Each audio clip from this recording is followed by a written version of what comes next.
ಇವತ್ತು ನೀರುಳ್ಳಿ ರೈಸ್ ಮಾಡೋದು ಹೇಗೆ ಅಂತೇಳಿ ನೋಡ್ಕೊಂಡು ಬರೋಣ. ಇವಾಗ ಸ್ವಲ್ಪ ತೆಂಗಿನೆಣ್ಣೆ ಹಾಕ್ಕೊಂತಿದ್ದೇನೆ. ಒಂದು 5 ರಿಂದ 6 ಚಮಚ ತೆಂಗಿನೆಣ್ಣೆ ಹಾಕ್ಕೊಳ್ಳಿ. ಎಣ್ಣೆ ಬಿಸಿಯಾಗಿದೆ.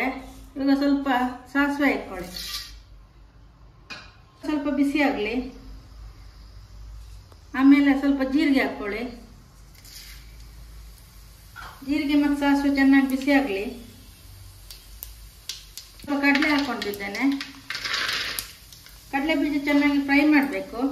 ಉರಿ ಸಣ್ಣದು ಇಟ್ಕೊಳ್ಳಿ, ದೊಡ್ಡದು ಮಾಡಬೇಡಿ, ಸಣ್ಣ ಉರಿಯಲ್ಲಿ ಫ್ರೈ ಮಾಡಬೇಕು. ಈಗ ಒಂದು 4 ರಿಂದ 5 ಬೆಳ್ಳುಳ್ಳಿ ತಗೊಂಡಿದ್ದೇನೆ. ಸಿಪ್ಪಿ ತೆಗೆದು ಸ್ವಲ್ಪ ಗುದ್ಕೊಳ್ಬೇಕು. ಇದನ್ನ ಈಗ ಹಾಕ್ತಿದ್ದೇನೆ. ಅದೊಂಚೂರು ಫ್ರೈ ಮಾಡ್ಕೊಳ್ಬೇಕು.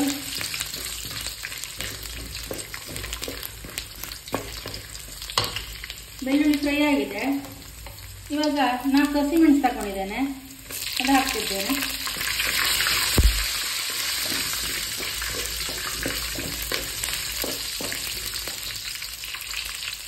ಈಗ ಬೇವಿನ ಸೊಪ್ಪು ಹಾಕ್ತಿದ್ದೇನೆ. ಸ್ವಲ್ಪ ಫ್ರೈ ಮಾಡ್ಕೊಳ್ಳಿ.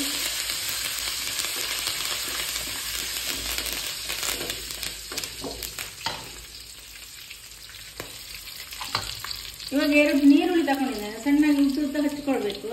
ಹೀಗೆ ಇವಾಗ ಹಾಕ್ತಿದ್ದೇನೆ. ನೀರುಳ್ಳಿ ಹಾಕ್ಕೊಂಡು ಚೆನ್ನಾಗಿ ಫ್ರೈ ಮಾಡಿ.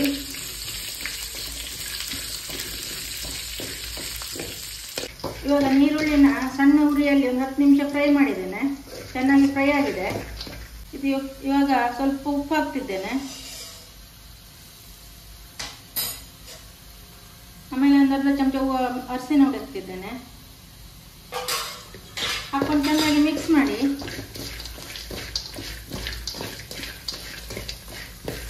ಇವಾಗ ಒಂದು ಬೌಲ್ ಅನ್ನ ತಗೊಂಡಿದ್ದೇನೆ, ಇದು ಹಾಕ್ತಿದ್ದೇನೆ.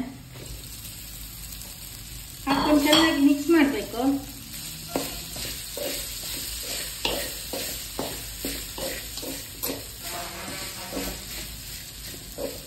ಇವಾಗ ಪುಟಾಣಿ ಕಡಲೆ ಸ್ವಲ್ಪ, ಆಮೇಲೆ ಬೆಳ್ಳುಳ್ಳಿ, ಜೀರಿಗೆ, ಒಣಮೆಣಸು, ಇದನ್ನ ಇವಾಗ ಪುಡಿ ಮಾಡಿ ಇಟ್ಕೊಳ್ಬೇಕು. ಇವಾಗ ಇದು ಪುಡಿ ಮಾಡಿ ಒಂದೂವರೆ ಚಮಚ ಇದೆ ಇದರಲ್ಲಿ.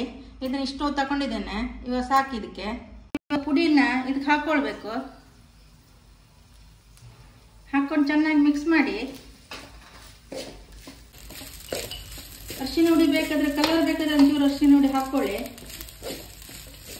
ಇವಾಗ ಸ್ವಲ್ಪ ಕೊತ್ತಂಬರಿ ಸೊಪ್ಪು ಹಾಕ್ತಿದ್ದೇನೆ.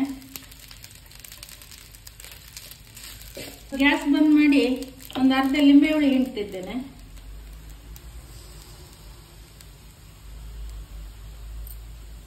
ಲಿಂಬೆ ಹುಳಿ ಹಿಂಡಿ ಚೆನ್ನಾಗಿ ಮಿಕ್ಸ್ ಮಾಡಿ. ಇವಾಗ ನೀರುಳ್ಳಿ ರೈಸ್ ರೆಡಿಯಾಗಿದೆ.